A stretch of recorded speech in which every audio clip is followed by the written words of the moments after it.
मैं आर के Yadav ray of success coaching Saharsa से आज फिर आप लोगों के बीच कुछ टॉपिक जो पॉलिटेक्निक एवं आईटीआई, पीएम तथा पीएमडी के एग्जाम के लिए अत्यंत महत्वपूर्ण है, आप लोगों के बीच लेकर के आया हूं।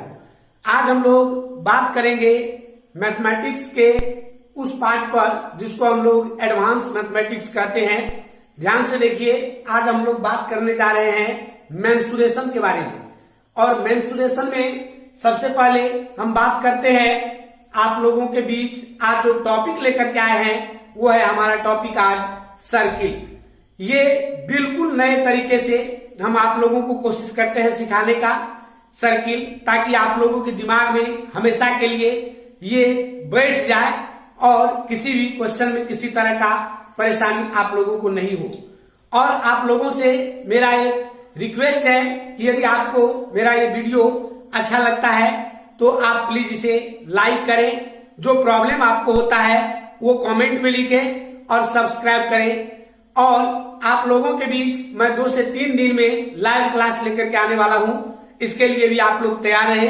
लाइव क्लास का जो बैच टाइम रहेगा हमारा वो मॉर्निंग में सुबह में 6 से 8 रहेगा और शाम में भी 2 घंटा सुबह 2 घंटा शाम आप लोगों के बीच हम लाइव रहेंगे। जो भी प्रॉब्लम होगा सबको सॉल्व करते हुए आप लोग घर बैठे पॉलिटेक्निक, आईटीआई या अन्य किसी भी कंपटीशन एग्जाम की तैयारी अच्छी तरीके से कर सके। तो चलिए हम आज बात करने जा रहे हैं सर्किल के बारे में। सर्किल जिसको हम लोग कहते हैं हिंदी में वृत्त। सर्किल को हम लोग क्या कहते हैं हिंदी में, कहते हैं इसको वृत्त कहते हैं। ध्यान दीजिए, ये 8th क्लास से ही आप लोग पढ़े होंगे, 8, 9, 10th में भी ये पढ़ने के लिए है। और एडवांस मैथमेटिक्स में जो भी हमारे मार्केट में बुक अवेलेबल है जनरल कंपटीशन के लिए, उसमें भी ये टॉपिक, ये चैप्टर दिया हुआ है। तो ध्यान दीजिए, हम लोग बात करते हैं सर्किल। सबसे पहली बात जो व्यवहारिक बात है, यदि आपको कोई कहता है पेन और पेपर देके कि सर्किल ड्रॉ करो तो आप सर्किल ड्रॉ करते हैं। अगर वही कहे कि गोला ड्रॉ करो तब भी आप गोला ड्रॉ करते हैं। दोनों देखने में एक समान लगता है लेकिन दोनों में एक अंतर है। सबसे पहला कि सर्किल जो है ये 2D फिगर है और गोला जो है ये 3D फिगर है। मतलब इसको हम लोग कह सकते हैं कि ये समतलीय आकृति है। ये वृत्त जो है ये क्या है, समतलीय आकृति है। हालांकि प्रोजेक्शन जो हम लोग लेते हैं, जो पेपर पर प्रोजेक्शन ड्रॉ करते हैं इसका, तो ये इसी तरह से दोनों का होता है। लेकिन दोनों में डिफरेंस है कि ये सर्किल 2D होता है जबकि स्फीयर जो होता है वो 3D होता है। ध्यान दीजिए इस बात को। तो सबसे पहले हम क्या करते हैं, एक सर्किल यहाँ पर ड्रॉ करते हैं और तब बात करेंगे कि सर्किल में क्या सब होता है और क्या यहाँ पर नहीं होता है। ध्यान से देखिए, सर्किल ये हमारा एक सर्किल है जिसका ये सेंटर है ठीक मध्य में। सर्किल का सेंटर ठीक मध्य में है केंद्र से, और ये जो कर्व लाइन है यहां तक की दूरी को हम लोग कहते हैं त्रिज्या। इसको क्या कहते हैं हम लोग, त्रिज्या कहते हैं। अंग्रेजी में रेडियस कहते हैं। अंग्रेजी में क्या कहते हैं इसको, रेडियस। अंग्रेजी में इसको हम लोग कहते हैं रेडियस। सेंटर से परिधि तक की दूरी को हम लोग त्रिज्या कहते हैं।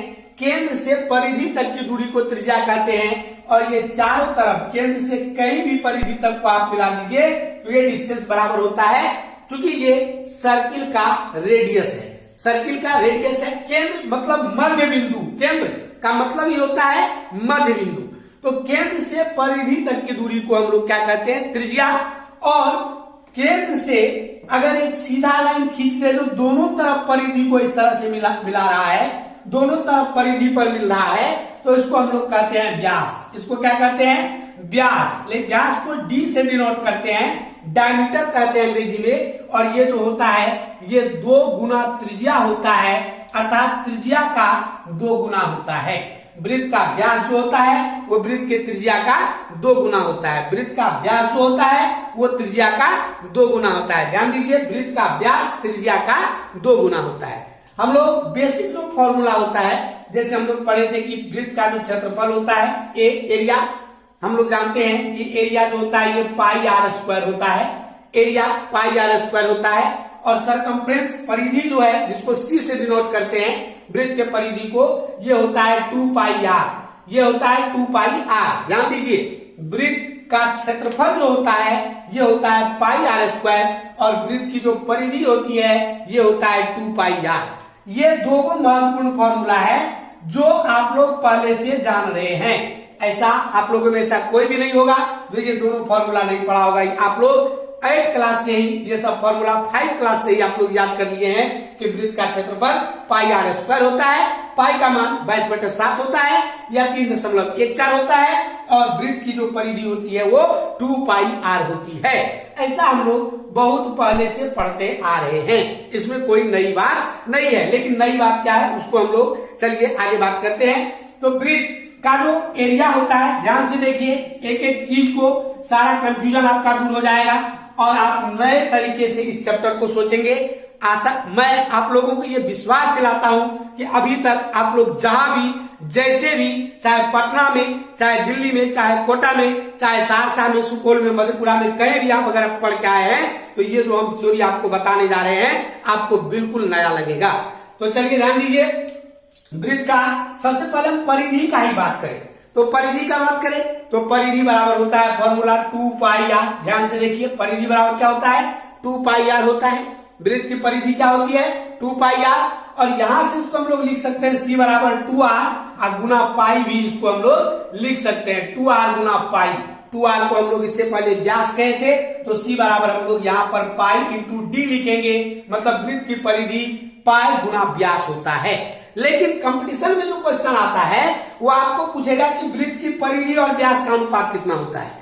वृत्त की परिधि और व्यास का अनुपात कितना होता है, एक लाइन में क्वेश्चन देखिए, आर सगवाल, सगीर अहमद, किसी भी राइटर की किताब में ये सब क्वेश्चन आपको मिलेगा। तो वृत्त की परिधि और व्यास C/D कर देते हैं तो इधर आपको बचता है 22/7, अर्थात पाई का वैल्यू 22/7 हम रख दिए। अर्थात यदि आपको क्वेश्चन पूछता है कि वृत्त की परिधि और व्यास का अनुपात, तो आप कहेंगे 22:7 होता है। वृत्त की परिधि और व्यास का अनुपात 22:7 होता है। वृत्त की परिधि और व्यास का अनुपात 22:7 होता है। इसको बार बार आप सुनिए। चलिए यहीं से कुछ और भी हम इसको ड्रॉ करते हैं, अलग तरीके से देखते हैं। ध्यान दीजिए, यहां से हम लोग देख लिए, ध्यान से देखिए आप कि C/D अगर D करते हैं, C/D करते हैं, अंग्रेजी के अल्फाबेट में भी C पहले तब D आता है, तो C/D आप याद रखिए। C/D करते हैं तो आपको आया है 22/7, जिसका मान हम लोग अप्रोक्स लगभग 3.14 भी लिखते हैं, क्योंकि पाई का मान यही होता है। अब क्या करते हैं हम लोग, क्या करते हैं, दोनों तरफ एक घटा देते हैं, इधर भी एक घटा दिए और इधर भी क्या करते हैं, ये घटा देते हैं, और इधर भी 100 से गुना कर देते हैं और इधर भी 100 से गुना कर देते हैं। ध्यान दीजिए ये क्या हुआ, ध्यान दीजिए, यहां देखिए ये हो गया C-D/D आप गुना 100, इधर वाला जो आपका LHS जो है, LHS वाला भाग देखिए C-D/D गुना 100, और RHS में जरा देखिए ये हो जाएगा 214%। अर्थात यदि आपको कोई क्वेश्चन किसी परीक्षा में आ जाए कि वृत्त की परिधि वृत्त के व्यास से कितना प्रतिशत अधिक होता है, तो आप कहिए कि 214% अधिक होता है। वृत्त की परिधि वृत्त के व्यास से 214% अधिक होता है। वृत्त की परिधि वृत्त के व्यास से कितना अधिक होता है, 214% अधिक होता है। क्योंकि यहाँ देखिए ये कैसे हो गया प्रतिशत, इसको भी आप जान लीजिए कि ये प्रतिशत कैसे हो गया।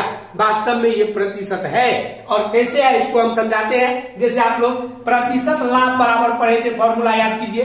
प्रतिशत लाभ बराबर क्या पढ़े थे, लाभ गुना 100 अब बटे क्रयमूल हम लोग लिखते हैं, लाभ गुना 100 बटे क्रयमूल लिखते हैं, लिखते हैं कि नहीं लिखते हैं, जरा ध्यान दीजिए। प्रतिशत लाभ बराबर लाभ गुना 100 बटे क्रयमूल, और लाभ को हम लोग लिखते हैं विक्रयमूल माइनस क्रयमूल, अब बटे करेंगे क्रयमूल, अब गुना कर देंगे 100, चूंकि लाभ के बदले में हम लोग लिख दिए विक्रयमूल माइनस क्रयमूल।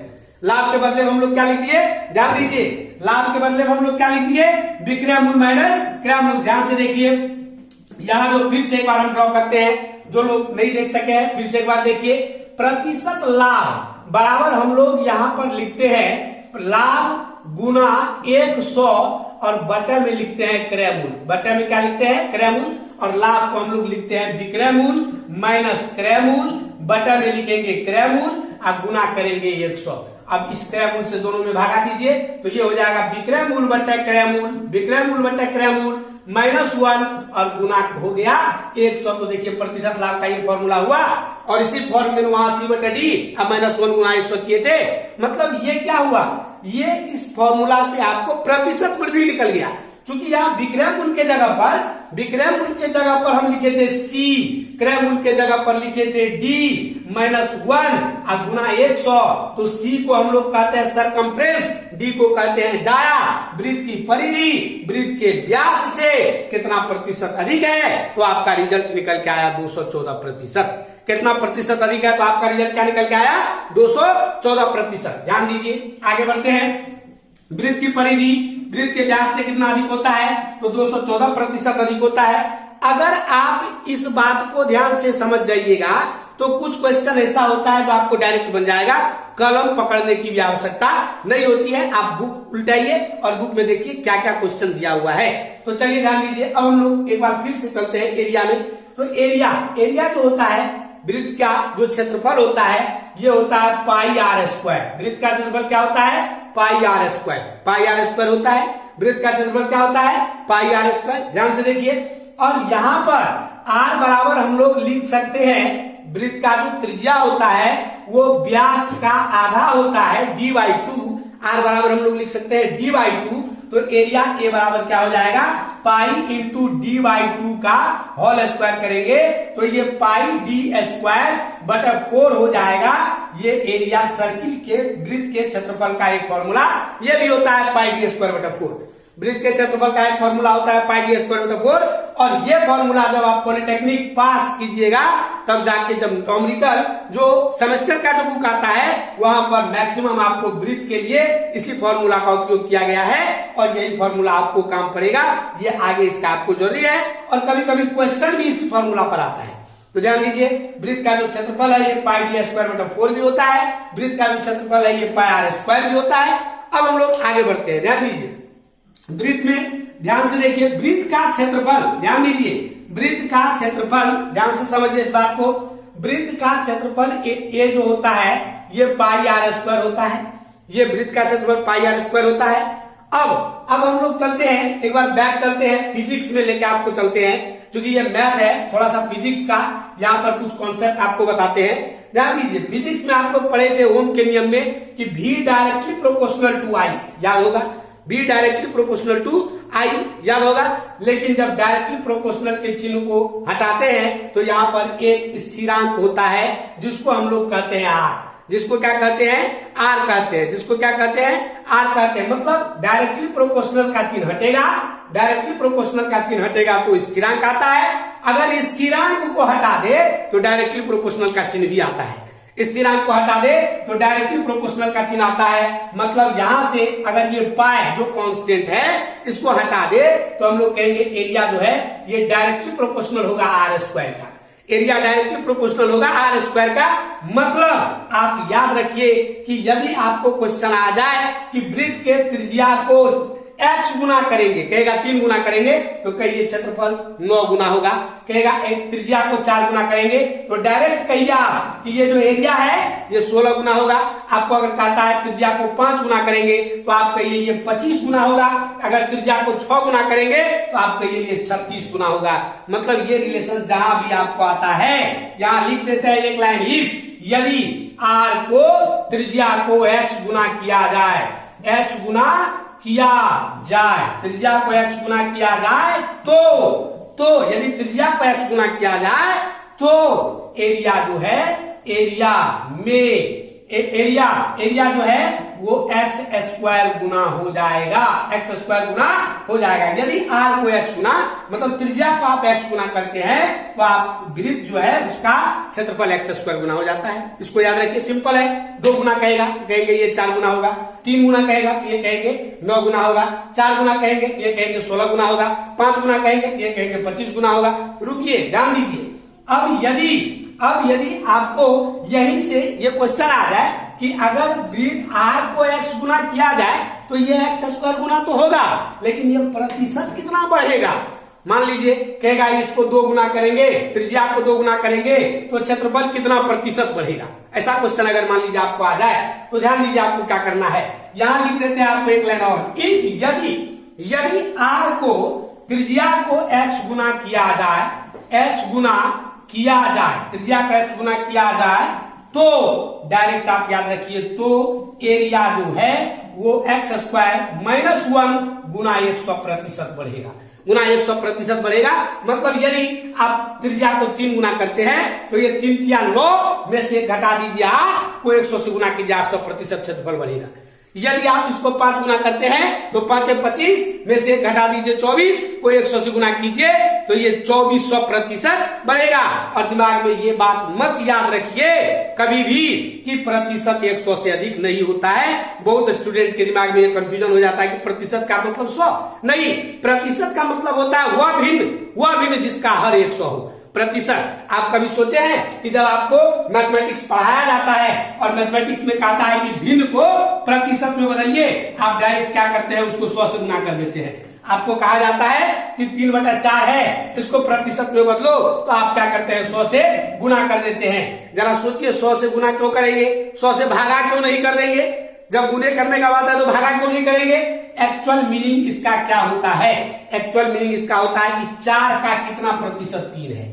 एक्चुअल मीनिंग इसका क्या होता है? 4 का कितना प्रतिशत 3 है। तो अब आगे देखिए, 4 का x प्रतिशत बराबर 3, 4 गुना x बटे 100 बराबर 3, x बराबर 3 गुना 100 अब बटे 4। देखिए आ गया ये फॉर्मूला जिसको आप लोग कहते हैं 100 से गुना करते हैं। तो 3/4 का मतलब या x बटा y को अगर कहता है प्रतिशत में बदलिए तो इसका सीधा सीधी आप मतलब समझिए कि y का कितना प्रतिशत x है। और यदि इस बात को आप समझते हैं तो गुना करने का भी आपको जरूरी नहीं होगा। अगर हम 1/2 लेते हैं तो 2 का आधा 1 है, 50% हुआ। अगर हम 3/4 लेते हैं तो 4 का 3 भाग ये 3 है, इसका मतलब ये 75% होगा, नहीं होगा। अगर हम 1/5 लेते हैं तो 5 ये 20/500 ये इसका 20% होगा। मतलब इस थ्योरी को अगर आप समझ गए तो 100 से गुना क्यों करें, डायरेक्ट देखते देखते ही हम इस बात को समझ सकते हैं। तो आज का क्लास यहीं पर हम ड्रॉप करते हैं, लेकिन कल हम इससे भी इंपॉर्टेंट थ्योरी लाएंगे ताकि आप लोगों को कुछ नया चीज, बिल्कुल नया चीज सीखने के लिए मिले। धन्यवाद।